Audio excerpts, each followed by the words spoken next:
Hello, how are you students. तो चलो आज हम सॉल्यूशन केमिस्ट्री का फर्स्ट चैप्टर सॉल्यूशन है उनको थोड़ा सा रिवाइज कर लेते हैं, साथ साथ में पीवाईक्यू भी देख लेते हैं और एग्जाम में 2025 मतलब 25 में जो इम्पोर्टेंट क्वेश्चन है उनको देख लेते हैं। तो चलो सबसे पहले आप भी मेरे साथ टेक्स्ट बुक को ओपन करो। देखो अभी मैं रिवाइज करने के लिए वन बाय वन टॉपिक को सिर्फ बोलूंगी क्योंकि आपने कितनी बार उसको कर लिया है मुझे पता है, आपने पढ़ भी लिया, मान लो बहुत अच्छे से नहीं किया है तो भी थोड़ा थोड़ा तो कर लिया है। तो अभी आज हम जो देखेंगे वो क्या देखेंगे, कौन से टॉपिक में से कौन से क्वेश्चन आ सकते हैं उनको ही देखना है, क्योंकि आपको सब कुछ आता ही है, मुझे पता है आपको सब कुछ आता ही है, बस हमें कॉन्फिडेंस नहीं होता है कि क्या पूछेंगे क्या नहीं पूछेंगे, हमें उस तरह उस टाइम पे लिखना आएगा या नहीं लिख पाएंगे, ये सब होता है। तो चलो फटाफट से हम निकलते, आप भी अपनी टेक्स्ट बुक निकालो, मैं भी यहाँ से अपनी टेक्स्ट बुक निकालती हूँ। कौन सा टॉपिक हमें अच्छे से करना है, जो टॉपिक में मुझे जितना कुछ कहना है वो कहेंगे और बाकी सबके बारे में थोड़ा थोड़ा कहते जाऊंगी कि इसमें से एमसीक्यू पूछेंगे, इसमें से लॉन्ग क्वेश्चन पूछेंगे, ये सम के लिए इम्पोर्टेंट है। तो सब कुछ रिवाइज करते हैं थोड़ा थोड़ा, और साथ में कौन से क्वेश्चन हमें पूछे जा सकते हैं जिनकी प्रोबेबिलिटी ज्यादा है उनको हम देख लेते हैं। और हाँ स्टूडेंट्स, सबसे पहले सब्सक्राइब कर लेना ताकि मेरे अगले सारे के सारे चैप्टर के आईएमपी क्वेश्चन, आज हम देखने वाले हैं आईएमपी टॉपिक एंड आईएमपी कौन कौन से टॉपिक में से क्वेश्चन निकलेंगे वो देखने वाले हैं आईएमपी टॉपिक। तो नेक्स्ट जितने भी हमारे चैप्टर है उन सब के आईएमपी टॉपिक हम ऐसे ही देखेंगे।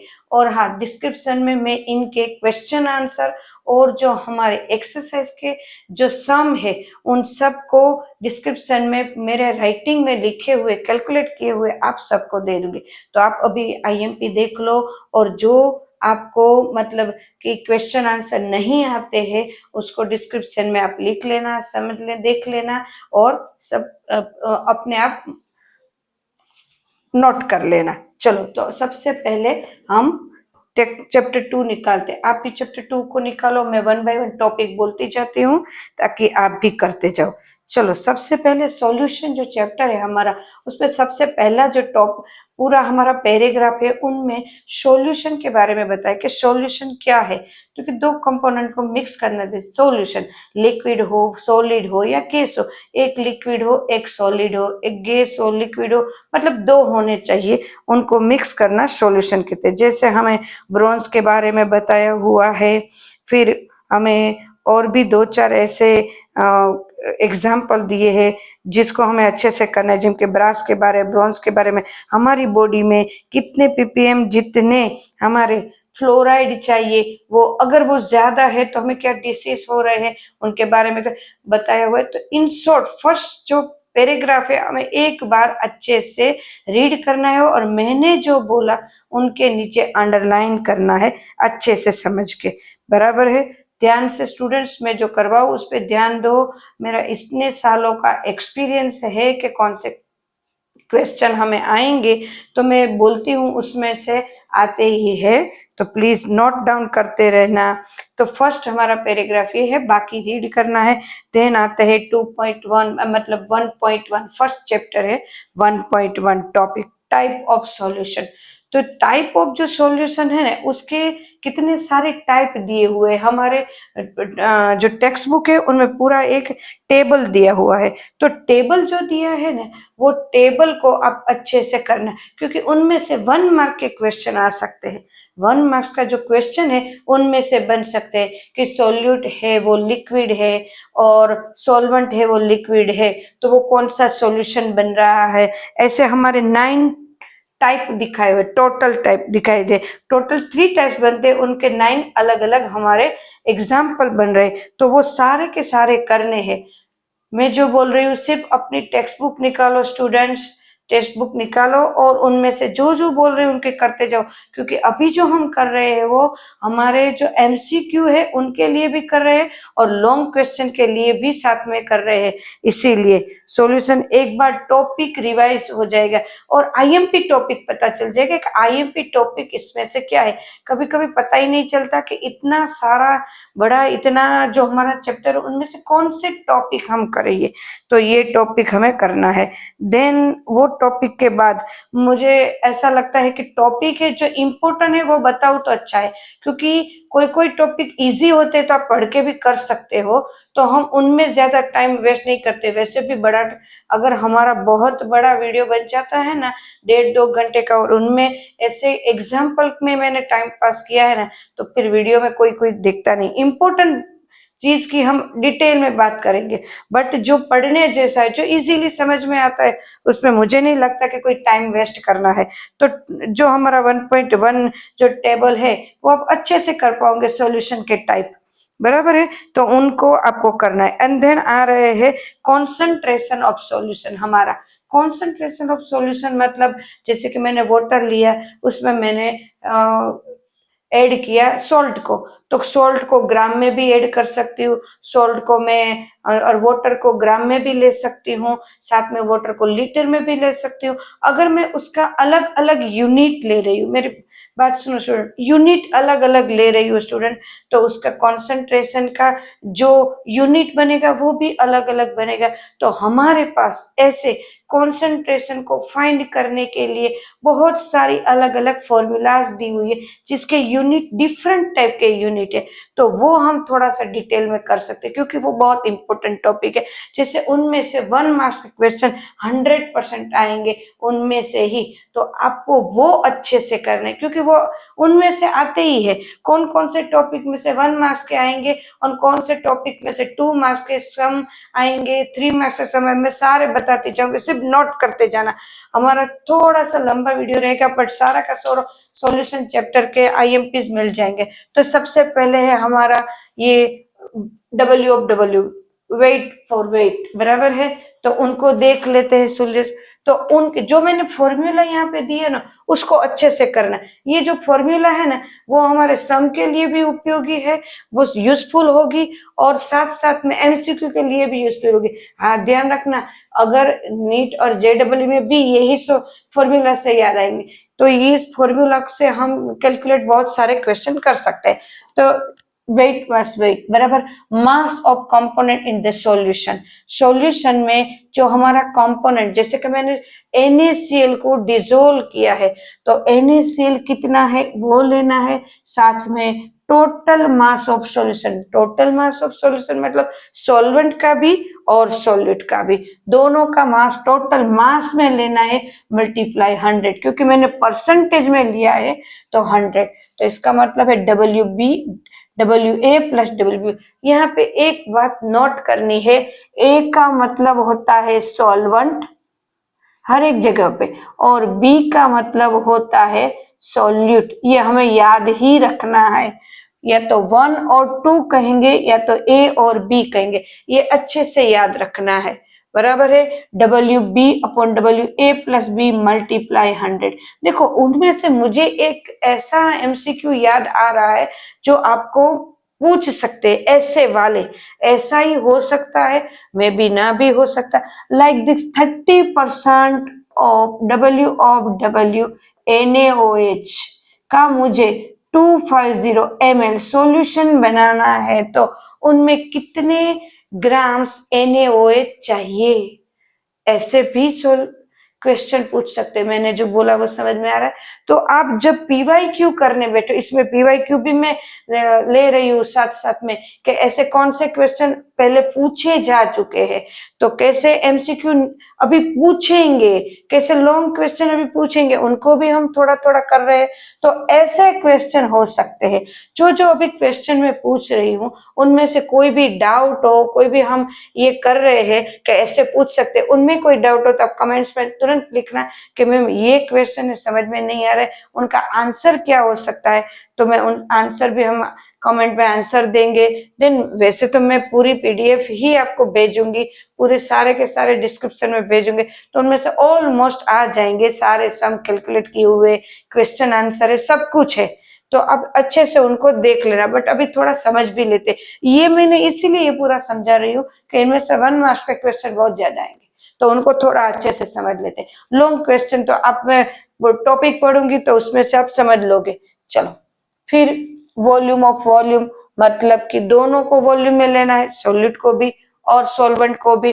तो वॉल्यूम ऑफ वॉल्यूम सॉल्यूट भी है, वो भी वॉल्यूम में है, multiply 100 and total volume solution जो बोल रहा है वो भी वॉल्यूम में है, बराबर, मतलब लीटर में है।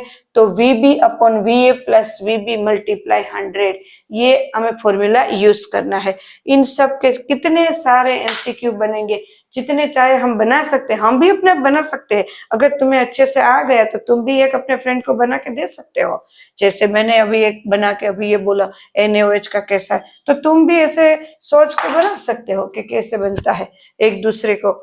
चलो वेट अपॉन वॉल्यूम, मतलब एक को वेट में लेना है, मास में लेना है, और एक को volume, like this, mass of solution in gram and volume of solution in gram ml। तो VB solvent in gram, VB multiply 100 upon volume, total volume in ml। सारा का सारा लिखना है तो लिख सकते हो आप, मैंने इसीलिए बोर्ड पे रखा है और मैं शांति से करवा रही हूँ कि मेरे साथ साथ आप नोट करते जाओ। नोट करते जाओगे तो एक बार लिखोगे तो जल्दी से समझ में आ जाएगा। देन होता है PPM, पार्ट्स पर मिलियन, कभी कभी पूछ लेते हैं, पर इनका सबसे ज्यादा पूछते हैं।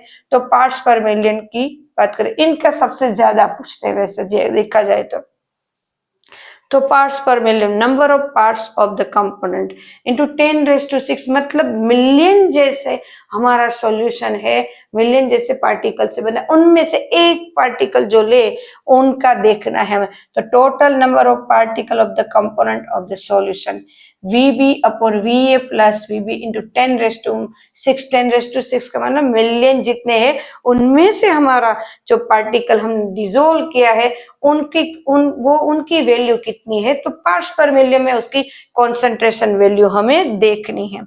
देन मोल फ्रैक्शन मतलब क्या है?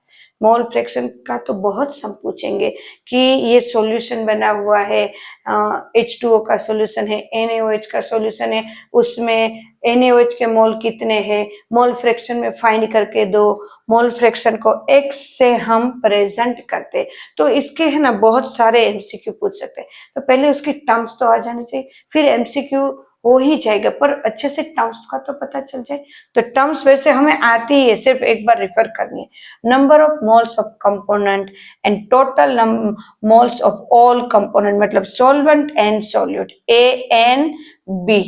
तो चलो अगर मैं सॉल्वेंट को ही फाइंड करूं, मैंने ऐसा अभी बोला H2O का सॉल्यूशन, NaOH का सॉल्यूशन का मतलब क्या होता है, NaOH को मैंने किस में डिसोल्व किया, वाटर में डिसोल्व किया, तो वाटर इज सॉल्वेंट। तो अभी हम देखो सॉल्वेंट का करना है तो x से equal to Na upon Na plus NB। अभी इसका सॉल्यूट का करना है तो NB upon Na plus NB बराबर। अभी बहुत बाइनरी सॉल्यूशन की अभी बात करूं, बाइनरी सॉल्यूशन का मतलब है एक सॉल्यूट एंड एक सॉल्वेंट, टोटल 2। अगर मैंने लेमन वाटर बनाया है तो लेमन और वाटर दोनों को मिक्स किया है तो एक सॉल्वेंट और एक सॉल्यूट हुआ, बट उनमें और सॉल्ट ऐड करूं तो ये बाइनरी नहीं रहा, बराबर, ट्राइनरी बन गया। एंड देन और उसमें शुगर ऐड करूं तो ये इससे भी ज्यादा होगा। तो मेरा मतलब कहने का है, अभी मैं बाइनरी के लिए बोल रही हूँ, बट एक्साई मतलब कोई भी ज्यादा वाला हो, या तो सॉल्वेंट का फाइंड करना, कोई भी सॉल्यूट का फाइंड करना, तो उसको लेते हैं, इसके लिए लेते हैं x i. X i is equal to Ni, N1 N2 N3, जितने भी हमने टोटल सॉल्यूशन में मैंने नींबू पानी बनाया तो लेमन लिया, वाटर लिया, शुगर लिया, सॉल्ट लिया, तो ये बहुत सारा अगर लिया है तो उनके लिए N1 plus N2 plus N3 ये होता है। क्लियर है। देन अब नाउ आ रहा है अच्छा वाला मोलारिटी। मोलारिटी मीन्स क्या है, तो कि मोल्स पर सॉल्यूट, सोल्यूट के moles and volume of solution, कितना सॉल्यूशन बन रहा है। इसके भी एमसीक्यू बहुत बन रहे हैं, इसके भी एमसीक्यू बहुत अच्छे से एग्जाम में पूछे जा सकते हैं, खास करके एमसीक्यू जो नीट जेडबल में आते हैं उनमें, और बोर्ड में भी साथ में ऐसे एक दो एमसीक्यू पूछे। और अगर हमें पता नहीं चल रहा है ना, तो सच में स्टार्टिंग में, एक तो फर्स्ट चैप्टर है, स्टार्टिंग में पूछे जाएंगे, अगर नहीं आएगा तो हमारा कंसंट्रेशन उसी में रहेगा, बाकी का तो हम कर ही नहीं पाएंगे। तो चलो उसके बाद तो होता है NB अपॉन वी, या तो NB नहीं ले सकते, मोल्स नहीं ले सकते, तो मोल्स की जगह क्या ले सकते हैं, we WB upon MB। WB क्या होता है, उनके ग्राम्स, सोलिड के ग्राम्स एंड क्या molar mass. Then 1000 and upon total volume, हमें जितना बनाना है वो टोटल वॉल्यूम। मोलालिटी, मोलालिटी और मोलारिटी में डिफरेंस को, this is capital M, this is small m। Capital M से मोलारिटी को प्रेजेंट करते हैं और स्मॉल m से मोलालिटी को प्रेजेंट करते हैं। मोलालिटी को मोलर कहते हैं और मोलालिटी को मोलल कहते हैं। Clear students. तो उसमें मोलारिटी में क्या होगा, मोलालिटी में moles of solute and mass of solvent in kilogram, मतलब ग्राम में लिया जाएगा, वो लीटर में लिया जाता था, ये ग्राम में लिया जाएगा। तो NB अपॉन VA की इन केजी। अगर NB नहीं लिखेंगे तो हम मोल्स कैसे निकालते हैं, मास अपॉन मोलिकुलर मास, जितना मास हमें, मतलब जितना ग्राम्स दिया है अपॉन उनका मोलिकुलर मास। NaOH दिया है 5 ग्राम, NaOH अगर मुझे दिया है तो यहाँ पे 5 आएगा और NaOH का मोलिकुलर मास 40 नीचे आएगा। क्लियर। तो इस तरह से उनके मास निकलेंगे। देन 1000, और क्योंकि यहाँ पे मैंने लिया है किलोग्राम में, अगर मुझे ग्राम में उसको कन्वर्ट करना है तो 1000 से मल्टीप्लाई करेंगे और WA। क्लियर है एकदम से। चलो उसके बाद नॉर्मालिटी। नॉर्मालिटी का क्या मतलब होता है, वैसे तो नॉर्मालिटी देखी जाए तो इजीली हमें फाइंड करनी है ना, तो देखो एक एग्जांपल देखती हूँ। H2SO4 बराबर, इसकी अगर नॉर्मालिटी निकालनी है ना, तो जो मोलारिटी होती है उनसे उनको 2 से डिवाइड करते हैं तो नॉर्मालिटी निकल जाती है बराबर इजीली। बट हर एक में ऐसा नहीं होता है, यहाँ तो मुझे पता है H2 है इसीलिए, बट हर एक में ऐसा नहीं होता, तो उसको कैलकुलेट करना अच्छी बात है। तो normality is gram equivalent of solute and volume of solution, मतलब ग्राम इक्विवेलेंट ऑफ सॉल्यूट मतलब WB और यहाँ पे सॉल्यूट, बट उनको ग्राम में लिया है तो यहाँ पे लीटर में लिया है। तो अगर ग्राम में लेना है और मिलीलीटर में से लीटर में लेना है तो हमें 1000 से मल्टीप्लाई करना पड़ेगा, इसीलिए ऊपर 1000 लिखा है। अगर हमें उसी बड़े यूनिट में लेना है तो 1000 से मल्टीप्लाई करने की कोई जरूरत नहीं है। Then formality F, mass of ionic solute and volume of ionic solution and volume of solution। Mass of ionic solute, mass of ionic solute, formula mass भी यहाँ पे लिख सकते हैं। फॉर्मूला मास जैसे कि किसको कहते हैं फॉर्मूला मास, जैसे कि C6H6 ये है हमारा बेंजीन, तो C और H इनका जो मास निकलेगा this is formula mass.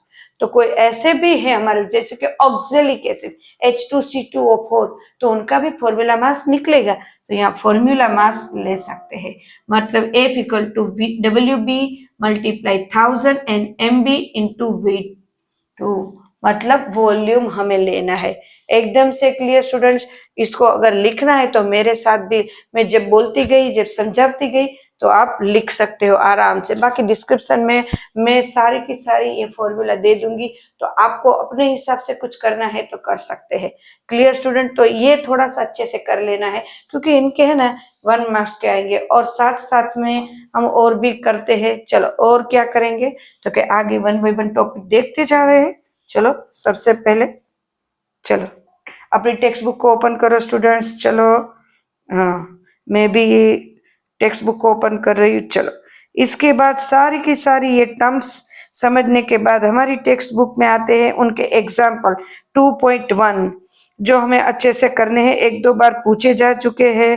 Then उसके बाद 2.2, देखो 2.2 मैंने अभी बोला वैसा ही है, NaOH का 5 ग्राम लो और उसका 450 ml सॉल्यूशन बनाना है तो कैसे बनाए, 1 मार्क्स का क्वेश्चन है ये। देन मोलालिटी एंड 2.3 एग्जाम्पल भी वैसा है। और हाँ, इंटेक्स क्वेश्चन आप देखो, इंटेक्स क्वेश्चन 1.1, 1.2, 1.3, 1.4 एंड 1.5, ये जो हमारा फर्स्ट चैप्टर है, चारों के चारों जो है उसको अच्छे से देखो, आप बहुत अच्छे से देखो, ये सारे के सारे है वो 1 मार्क्स में आ सकते हैं। ऐसे उनमें से सिर्फ थोड़ा सा वो डिजिट चेंज करके भी पूछ सकते हैं, बट केमिस्ट्री में जितने भी हमें एमसीक्यू पूछ रहे उनमें थोड़ा डिजिट चेंज करेंगे, बट सम बैठे बिठाए ही पूछेंगे। तो हमें सम के लिए 2-3 बार सम लिख लेने हैं। और हाँ, हमारे जो बी पार्ट होते हैं, पार्ट बी मतलब कि जो 3 मार्क्स के और 4 मार्क्स के जो क्वेश्चन होते हैं, तो उसमें एक ऐसा होता है कि एक क्वेश्चन पूछना होता है और एक सम होता है 4 मार्क्स का। पर ऐसा कंपलसरी नहीं है कि हर एक में इसमें सम पूछेंगे, इसमें क्वेश्चन पूछेंगे, नहीं, सम भी पूछ सकते हैं, क्वेश्चन ना भी पूछे। तो इस चैप्टर में सम आ रहे हैं तो सम की प्रोबेबिलिटी सबसे ज्यादा है। कोई भी बाहर का सम नहीं पूछेंगे, टेक्स्ट बुक का कोई भी सम हो, हमें एक सम है एक बार देख लेना है, फिर करना है, फिर दूसरी बार हम अपने आप करना है, 2-3 बार ऐसे कर लेना है कि उसका आंसर है वो हमें याद रह जाए। जैसे रट्टा मार याद रहता है उसी तरह याद रख लेना, हमें इसके मार्क्स पॉकेट में कर ही लेने हैं, इस चैप्टर के पूरे मार्क्स। ये चैप्टर है, उनके अच्छे खासे मार्क्स होते हैं तो कर लेने हैं। देन हमारा टॉपिक चालू स्टार्ट हो रहा है 1.3 solubility, solubility of solid in liquid. चलो उसमें हमें ऐसे पूछ सकते हैं कि ये जो है पोला लाइक सॉल्यूशन लाइक में डिजोल्व होता है, डिसलाइक में लाइक दिस ऑर्गेनिक कंपाउंड होते हैं वो ऑर्गेनिक सॉल्वेंट में ही डिजोल्व होते हैं, बराबर है। एसीटोन में डिजोल्व होंगे, फिर बेंजीन में डिजोल्व होंगे। जैसे NaOH है वो पॉजिटिव नेगेटिव वाला है तो वो वाटर में ही डिजोल्व होंगे, बराबर है। मतलब इनऑर्गेनिक जो होते हैं वो इनऑर्गेनिक में डिजोल्व होते हैं और ऑर्गेनिक कंपाउंड है वो ऑर्गेनिक में। तो पूरे पैराग्राफ में ये दिया गया है। नेप्थेलिन और एंथ्रेसिन का हमें एक एग्जाम्पल भी दिया हुआ है कि वो नेप्थेलिन और एंथ्रेसिन है वो बेंजीन में डिजोल्व होंगे, और सोडियम क्लोराइड शुगर है वो उनमें डिजोल्व नहीं होंगे, वो वाटर में डिजोल्व होंगे। तो वो तो हमें पता ही है, ये इतना इजी टॉपिक है। क्रिस्टलाइजेशन फिर दिया हुआ है, क्रिस्टलाइजेशन कैसे होता है, जैसे कि सॉल्वेंट है उसमें सॉलिड को मैंने ऐड किया तो वो पहले डिजोल्व हो गए थोड़े बहुत। कभी कभी ऐसा होता है कि वो सॉलिड में डिजोल्व नहीं होते पर उनके कंपोनेंट से टकराते फिर अलग टाइप के वो पार्टिकल्स क्रिएट करते, दिस इज क्रिस्टलाइजेस, क्रिस्टल बनते हैं उनमें। तो दिस इज क्रिस्टलाइजेस, या तो उसको बोलते हैं प्रेसिपिटेट बनना। तो ये है प्रेसिपिटेट, वो तो हमने प्रैक्टिकल में भी कितने बार कर चुके हैं। गुड स्टूडेंट, चलो चलो। देन आता है saturated solution. What is saturated solution, अगर मैंने थोड़ा सा वाटर लिया, मान लो 1 लीटर वाटर लिया, उसमें शुगर को ऐड किया है मैंने।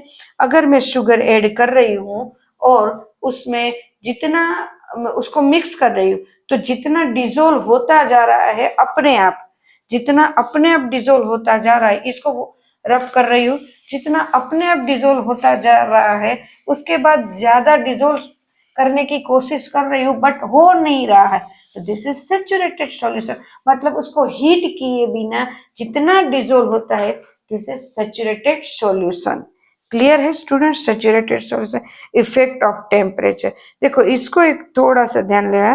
ले सटेरे प्रिंसिपल के हिसाब से हमें दिया हुआ है कि अगर हमारा सॉल्यूशन बन रहा है एंडोथर्मिक रिएक्शन है तो डेल्टा एच ग्रेटर देन 0 आएगा, और एक्सोथर्मिक रिएक्शन है तो डेल्टा एच लेस देन 0 आएगा।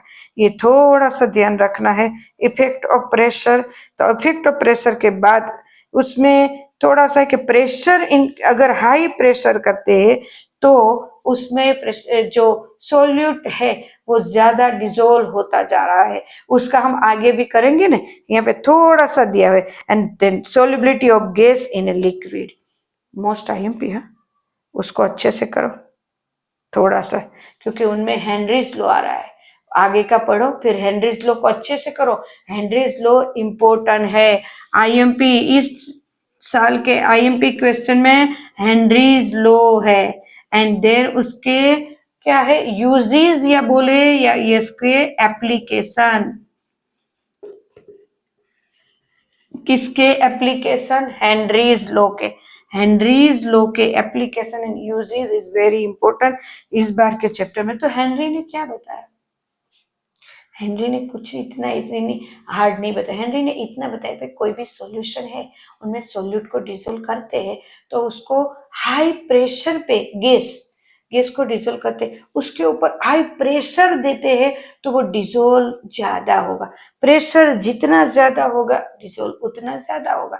हाँ तो वो तो हमें पता है ना, क्योंकि हम सोडा पीते हैं ना, हम कोल्ड ड्रिंक्स पीते हैं। कोल्ड ड्रिंक्स में क्या होता है, पानी में CO2 डिसोल्व किया होता है हाई प्रेशर में, इसीलिए तो बॉटल खोलते हैं तो प्रेशर से बाहर निकलते हैं।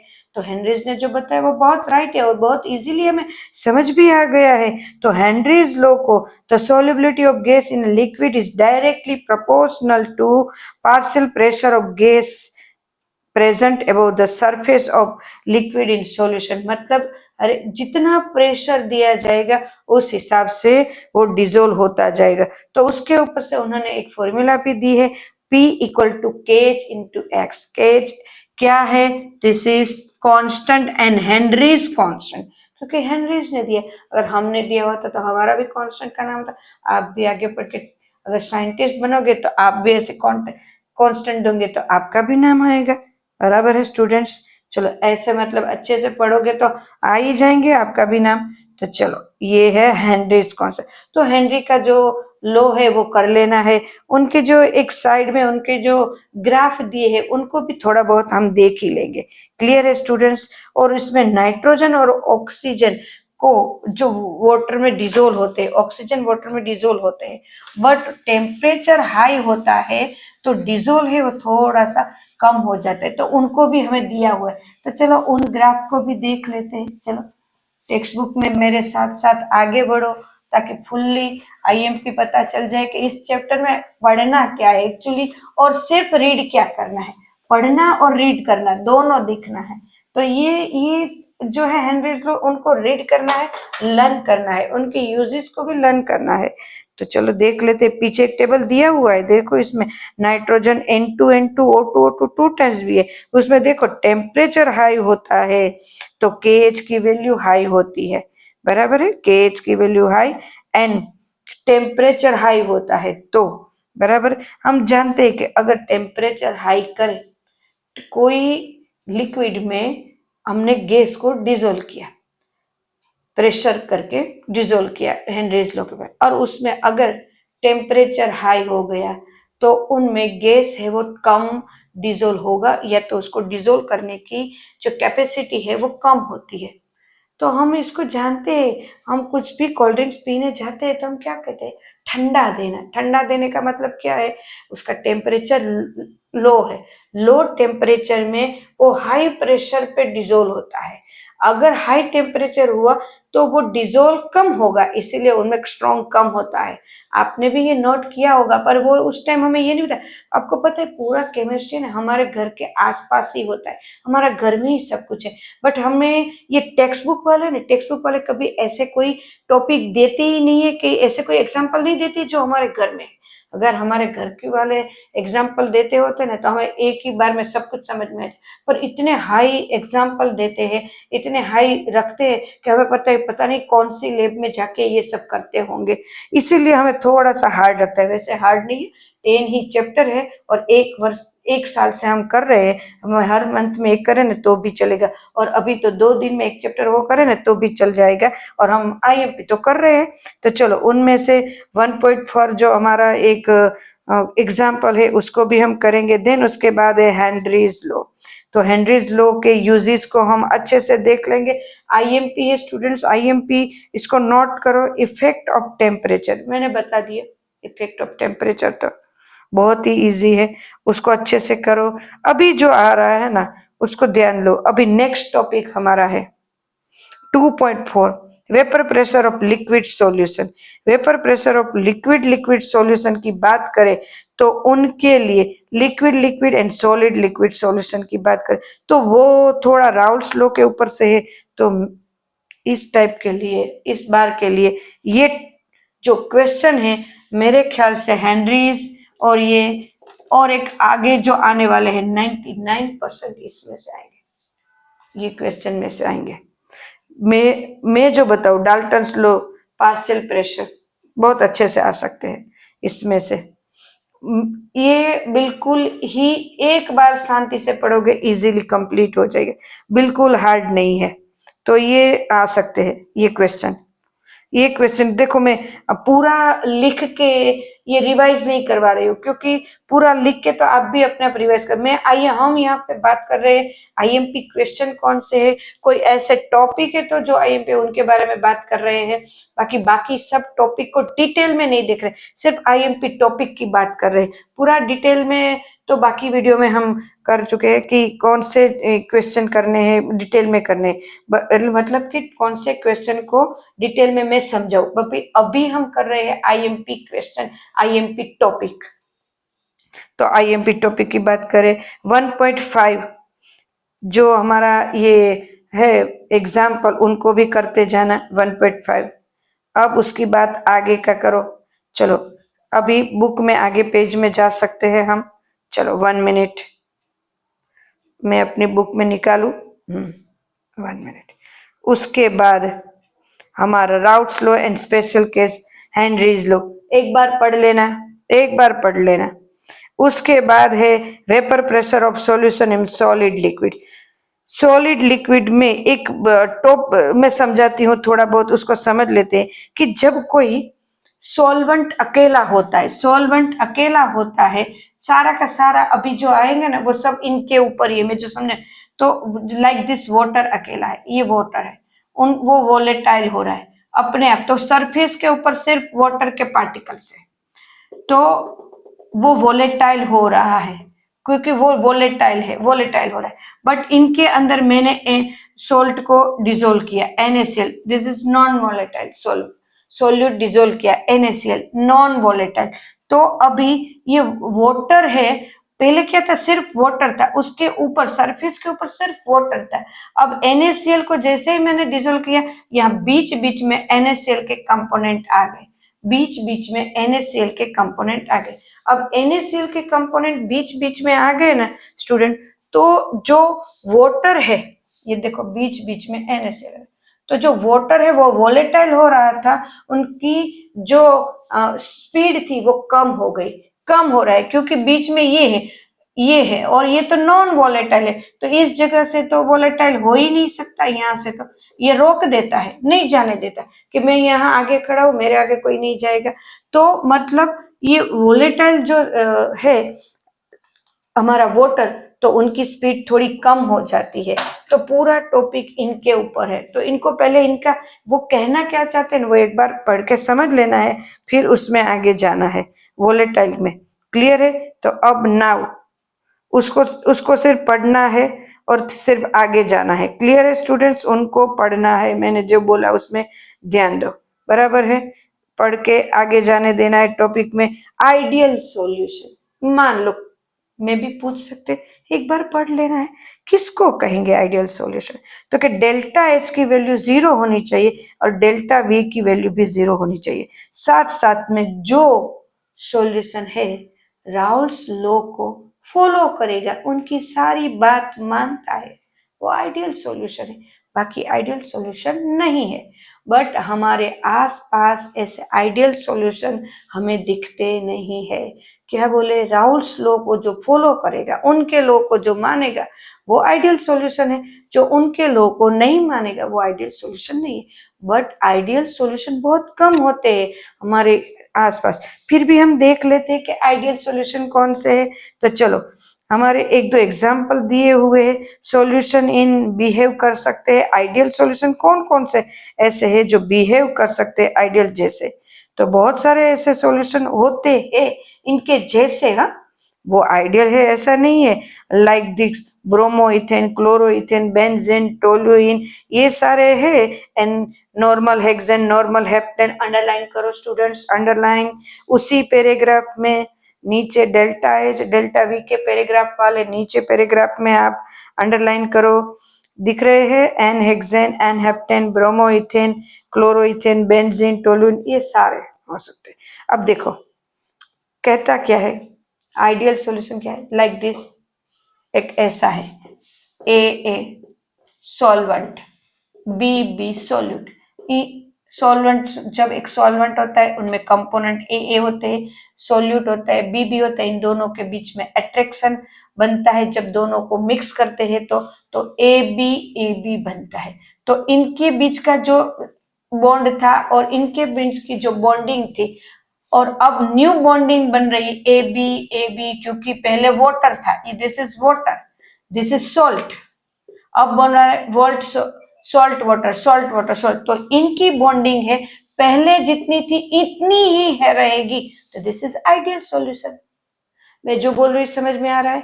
ए की बॉन्डिंग होगी वाटर वाटर वाटर वाटर, सिर्फ वाटर लिया तो वाटर वाटर के बीच में, कंपोनेंट के बीच में बॉन्डिंग होगी। बी तो मतलब NaCl लिया सॉल्ट, तो NaCl के हर एक पार्टिकल लेंगे तो उनके बीच में बी बॉन्डिंग है। अब दोनों को मिक्स करते हैं तो ए बी बॉन्डिंग होगी। अब ए बी के बीच में जो बॉन्डिंग है उसकी स्ट्रेंथ और इनकी बॉन्डिंग है, पहले की बॉन्डिंग थी ए और बी की, उनकी जितनी है, तो दिस इज आइडियल सॉल्यूशन। अगर उनकी जितनी नहीं है, कम है या ज्यादा है, तो देखते हैं कौन सा बन रहा है। चलो देखते हैं। तो चलो ये था हमारा ideal. But non ideal solution में क्या होगा, मान लो उसकी, उनके राउल्स लॉ के अकॉर्डिंग उसकी जो हम बना रहे हैं बॉन्डिंग, उसकी हायर बॉन्डिंग होगी, इनसे हायर बॉन्डिंग होगी, तो दिस इज पॉजिटिव डेविएशन। और लोअर बॉन्डिंग होगी तो नेगेटिव डेविएशन होगा। तो चलो नेगेटिव और पॉजिटिव के एक एग्जांपल देख लेते हैं। ए बी नीचे दिया हुआ है, सॉल्यूशन ए बी बन रहा है। तो अगर हायर है, उनसे ज्यादा बन रहा है, हायर है, तो क्या होगा, हमारा पॉजिटिव डेविएशन होगा। पॉजिटिव डेविएशन के लिए आप टेक्स्ट बुक में, स्टूडेंट टेक्स्ट बुक में ये हमारे देखो फिगर 1.6 देखो, आप देख सकते हो हमारी फिगर में, ये देख सकते हो यहाँ पे ये जो दिया हुआ है, उनमें ये जो दिया हुआ है, तो ये जो है ये इतना होना चाहिए, उसकी जगह ये हायर है, this is higher deviation. Clear students. और अगर कम बन रहा है, बॉन्डिंग की स्ट्रॉन्ग जो न्यू बॉन्ड बन रहा है कम स्ट्रॉन्ग बन रहा है, तो इसकी जो बॉन्डिंग होगी वो हमारी लोअर होगी, मतलब ये ऐसी बनेगी, दिस इज लोअर। देखो मैं ग्राफ ड्रॉ करने में उसमें इतना टाइम नहीं ले रही हूँ, क्योंकि हमें वीडियो 1.5-2 घंटे का इसीलिए नहीं बनाना है कि इसमें मैं टाइम कर, ये आपके सामने ही ड्रॉ किया हुआ, आप टेक्स्ट बुक निकाल के ही बैठे हो, तो हमें मेन टॉपिक पे ध्यान देना है कि मैं क्या समझा रही हूँ। क्लियर है। पॉजिटिव और नेगेटिव, पॉजिटिव और नेगेटिव में से पूछ सकते हैं, हाँ यस, उनमें एग्जाम्पल पूछ सकते हैं।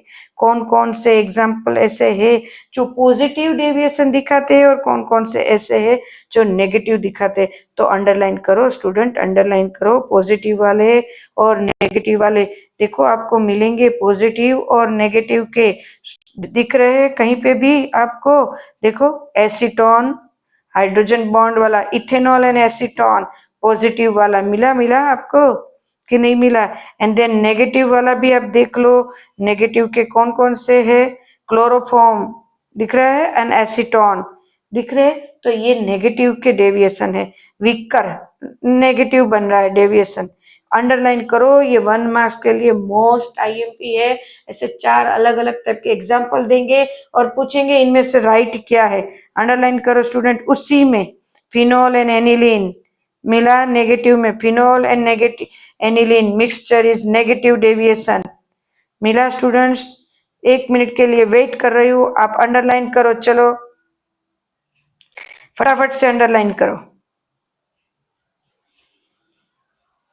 फटाफट से दोनों पैराग्राफ को पढ़ो और अंडरलाइन करो और आईएमपी करके रख दो 1 मार्क्स के लिए। यस स्टूडेंट्स, नेक्स्ट एजियोट्रॉप, दोनों का मिक्सचर हो। मिनिमम एंड दोनों का mixture, this is azeotrope. Azeotrope के लिए में भी पूछ सकते हैं कि बट इतना नहीं कि एजियोट्रॉप को ये, कभी कभी कोई बार ऐसा लगा तो, बाकी लास्ट 5 to 10 इयर्स के पेपर पीवाईक्यू को देख के ही हम कर रहे हैं। पीवाईक्यू को मैंने देखा हुआ है, मैं आपके सामने इतने सारे क्वेश्चन नहीं लिख के आ रही हूँ कि इस ईयर में ये पूछा था, 2021 में ये पूछा था, 2022 में ये क्वेश्चन पूछा था, नहीं, हम इसमें टॉपिक कर रहे हैं आज कि इस टॉपिक में से पूछे जा सकते, इस टॉपिक में से पूछते। जैसे 2 टॉपिक अभी आ गया है, मैंने क्या कहा, आप इसको पढ़ लो और फिर चल दो। पढ़ना इज वेरी इंपॉर्टेंट, क्योंकि क्या कर रहे हैं वो समझ में आना चाहिए। यस, देन उसके बाद हमारा आ रहा है एजियोट्रोप। उसके लिए थोड़ा सा एक बार मतलब एक बार पढ़ लेना एजियोट्रोप के। Ethanol water mixture is azeotrope.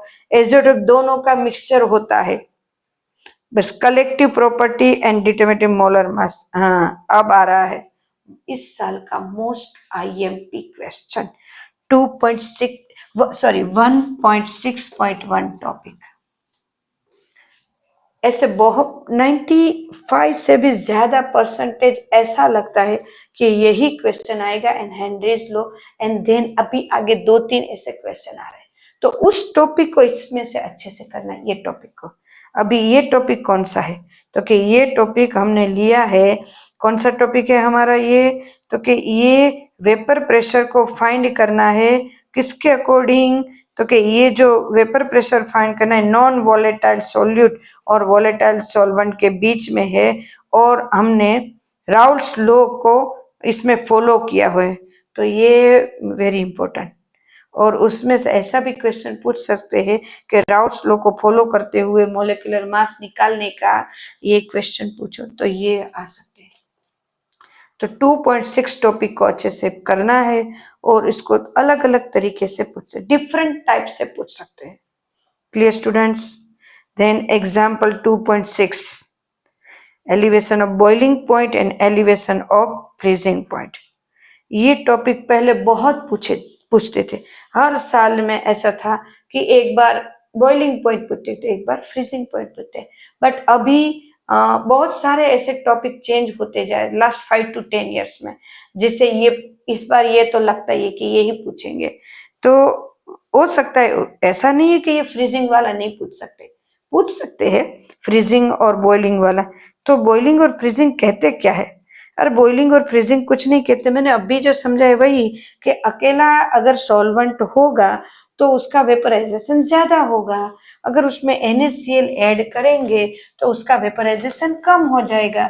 तो सॉल्यूशन का वेपराइजेशन कम होता है, क्योंकि सॉल्यूट जो लिया है हमने, क्या लिया है, सॉल्यूट जो लिया है, NaCl जो लिया है वो नॉन वॉलेटाइल है, और जो सॉल्वेंट लिया है वो वॉलेटाइल है। तो उस वजह से इनका वेपर प्रेशर में जो चेंजेस होते हैं, कौन से एग्जाम्पल लिया उनको याद रखना है, उनके जो चेंजेस होते हैं उसको हमें बताया हुआ है ग्राफ के। तो आप देख सकते हो सॉल्वेंट का बॉइलिंग एंड सॉल्यूशन का बॉइलिंग पॉइंट। सॉल्वेंट का बॉइलिंग पॉइंट मान लो वाटर का 100 है, तो सॉल्यूशन का 120 या उससे भी ज्यादा हो सकता है। हमें ग्राफ में दिखाया हुआ है कि यहाँ पे सॉल्वेंट का है और यहाँ पे सॉल्यूशन का है, तो हमें दिखाया हुआ है कि हमारा कितना इंक्रीज हो रहा है। क्लियर है स्टूडेंट्स? उसको एक बार अच्छे से देख लेना है, उसका भी मोलिकुलर मास। अरे हाँ, ये टॉपिक नहीं पूछ सकते, बट इनके सम्स आते हैं, इनके सम्स अच्छी तरह से आते हैं। ये सम्स है ना, बहुत इजी होते हैं, 3 मार्क्स से पूछते हैं। अगर फॉर्मूला किसी को नहीं आई तो ही प्रॉब्लम है, हमें तो फॉर्मूला जब हम क्वेश्चन करेंगे 2-3 बार लिख लेनी है, फॉर्मूला रट ही लेना है, बस कर देना है, फॉर्मूला आ गई समझो सब कुछ हो गया हमारा। अरे स्टूडेंट्स, अच्छे से करते जाना, 1 by 1 चैप्टर कुछ भी हार्ड नहीं है, हर चैप्टर को हम इसी तरह से करेंगे, हर एक चैप्टर का आईएमपी पॉइंट देखेंगे। क्लियर है स्टूडेंट्स? देन उसके बाद है हमारे, उसके साथ साथ में उसके देखो हमें 1-2 दिए हुए हैं, न्यूमेरिकल्स भी दिए हुए हैं एग्जाम्पल में। फ्रीजिंग पॉइंट, फ्रीजिंग पॉइंट हमें भी पता है फ्रीजिंग पॉइंट क्या होता है, सॉल्यूशन का फ्रीजिंग पॉइंट और हमारा सॉल्वेंट के फ्रीजिंग पॉइंट में क्या होता है। फ्रीजिंग पॉइंट सॉल्वेंट का काम सॉल्यूशन का थोड़ा ज्यादा है, उसी तरह ये है freezing point. Pure, non volatile solute and volatile solvent. इनकी बात हम कर रहे हैं, बार बार मैं एक ही बोल रही हूँ, नॉन वोलेटाइल और वोलेटाइल, बराबर है। उसका दूसरा क्वेश्चन भी है, फ्रीजिंग पॉइंट और डिप्रेशन कांस्टेंट और मोलर डिप्रेशन कांस्टेंट और क्रायोप्सिक कांस्टेंट। तो ये तीनों टाइप के अलग अलग टाइप के क्वेश्चन के बेस पे पूछ सकते हैं स्टूडेंट्स। 50 to 60% जितना आईएमपी लग रहा है इस बार मुझे तो। इसके साथ उनके एग्जाम्पल दिए हुए एंड देन आईएमपी क्वेश्चन फिर से आया, ऑस्मोसिस, एकदम से इजी, एकदम फुल्ली इजी। एक बार बोले ना तो एक ही बार में अच्छे से समझ लो तो इजी। हम अरे भाई हम किशमिश जो है हमारी रेजिन, उनको सुखाते हैं, आलू को सुखाते हैं तो क्या होता है, सूख जाते हैं, फिर उसको वाटर के अंदर रख उसको वाटर के अंदर रखते तो फिर से फूल जाते हैं। ऑस्मोसिस क्या होता है, तो हम घर में इसके बोल सकते हैं कि ये ऑस्मोसिस रिएक्शन इसमें हुआ है, ये हम बोल सकते हैं। तो हमें जो भी एग्जाम्पल करने, जो भी क्वेश्चन करना है ना, वो सारे के सारे है ना, हमारे घर में जो एग्जाम्पल मिल रहे हैं उनको देख के ही करना है, उनको रिलेटेड ही ये सब करना है बस। ऑस्मोसिस एकदम से इजीली, इजी कहे तो इजी में इजी। इस बार ये लगता है कि ऑस्मोसिस 90% उनका भी चांस है। ऑस्मोसिस के जो फॉर्मूला है ना, पाई इक्वल टू CRT, वहां तक पूछ सकते हैं। ऐसे ही मानना है कि वो इस बार ऑस्मोसिस, हर एक जगह पे ऑस्मोसिस का चांसेस उनके क्वेश्चन का मुझे ज्यादा लग रहा है। फिर ऑस्मोसिस के रिवर्स ऑस्मोसिस, वाटर प्यूरिफिकेशन, वो भी एक अच्छा टॉपिक है, तो उनको भी पूछे, मतलब ऑस्मोसिस का पूरा टॉपिक करना है। And then abnormal molar mass and van't Hoff, ये जो दो टॉपिक है ना हमारा, वांट ऑफ एंड एबनॉर्मल, ये दोनों में से ना वो बहुत आते हैं न्यूमेरिकल्स, 2 मार्क्स का न्यूमेरिकल। तो उस टॉपिक को एक बार, अगर हमें नहीं आता एबनॉर्मल मोलर मास और वांट ऑफ मतलब क्या होता है, जैसे कि मैं ये कह रही हूँ कि कैलकुलेटेड के हिसाब से अगर मैं कोई सॉल्यूशन बनाऊं तो उनमें मान लो NaCl है, वो 40 ग्राम्स होना चाहिए 1 लीटर में। अगर मैं ऐसे नॉर्मल कोई सॉल्यूशन बना रही हूँ, मैं एक एग्जांपल दे रही हूँ, बट ये इतने होने चाहिए, बट जब प्रैक्टिकली वर्क करता है तो 40 ग्राम्स नहीं मिलता, 38 39 ग्राम्स, मतलब कम ज्यादा मिलता है, ये तो 42 ग्राम्स इतना मिलता है। तो उन दोनों का जो डिफरेंस होता है वो हमें समझाता है एब्नॉर्मल मोलर मास, कि जो कैलकुलेशन में कितना आना चाहिए वो, और हमें प्रैक्टिकली कितना आता है, उन दोनों के बीच में जो बता रहा है, this is abnormal molar mass. कोई सॉल्यूशन लिया है उनके बीच में, एंड देन वांट ऑफ, बराबर। तो ये दोनों में यही है, और उनका सबसे ज्यादा यूज होता है ना, वो किस में यूज होता है पता है आपको? ये कैलकुलेशन, मतलब हम पूछे ना कि सम में सबसे ज्यादा यूज होगा, ये क्वेश्चन के सम, इनके टॉपिक के नीचे इनके सम दिए हुए हैं। और मैं 2 बार बोल रही हूँ, अभी भी बोल रही हूँ कि आप इस चैप्टर हो या इसके बाद का कोई भी चैप्टर हो, सम है वो कभी भी एग्जाम में बाहर से नहीं पूछते हैं। सम बैठे बिठाए होते हैं टेक्स्ट बुक के, आप 2-3 बार उनको कैलकुलेट करो, आंसर के साथ याद आ जा रहेगा कि इस ये क्वेश्चन है तो इसका आंसर यही आएगा, उसका मोलर मास ये होगा, इनका ये होगा, बहुत अच्छे से याद रह जाएगा। बस एक बार उसको अच्छे से देखो, एक बार देख के लिखो, अगर नहीं आता तो 2 बार अपने आप लिखो, क्वेश्चन को भी ऐसे करो। हमारा केमिस्ट्री इतना सा ही तो है, अभी तो कितना छोटा कर दिया इन्होंने, सिर्फ 10 चैप्टर रखे, हार्ड चैप्टर तो निकाल दिए हैं। तो इनको अच्छे से करो, और डिस्क्रिप्शन में मैं सारे की सारे जो कैलकुलेट किए हुए सारे के सारे मेरे पास मेरे सम है एक्सरसाइज के, वो सब मैं डिस्क्रिप्शन में डाल रही हूँ, तो उनमें से सम एक बार कर लो, सारे के सारे सम। और फिर भी मैं 1-2 सम ऐसे है एग्जाम्पल में मैं बता रही हूँ कि उसको अच्छे से करो। मुझे जो लगता है ये, जैसे कि मुझे ऐसे सम दिख रहे 2-4 कि जिसको मैं करूँ तो मुझे ऐसा लगता है कि अच्छे से मार्क्स आ सकते हैं। मतलब देखो, एक तो 1.22 वाला है एक, फिर 1.28 वाला है, फिर 1.32 है, 1.35 एंड 36 है, तो ये बेंजीन वाला 38 है। तो ये 2-4 ऐसे सम है जिनको मुझे ऐसा लगता है कि उनमें से एक आध तो आ ही आ जाएगा।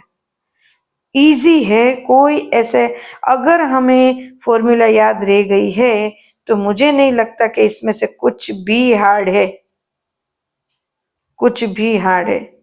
बहुत इजी लग रहा है मुझे तो अभी, क्योंकि अभी फॉर्मूला याद रहेगी तो सब कुछ इजी है।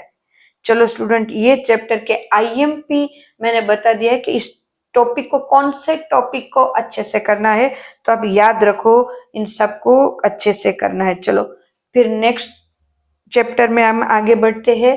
तो इस चैप्टर में इतना करो, तब तक मैं 2 दिन में नेक्स्ट चैप्टर की भी आपके लिए वीडियोस रखती हूँ, और उसको सब्सक्राइब कर लेना ताकि मेरा नेक्स्ट चैप्टर भी आपको मिल जाए। क्लियर है स्टूडेंट्स? चलो ओके बाय।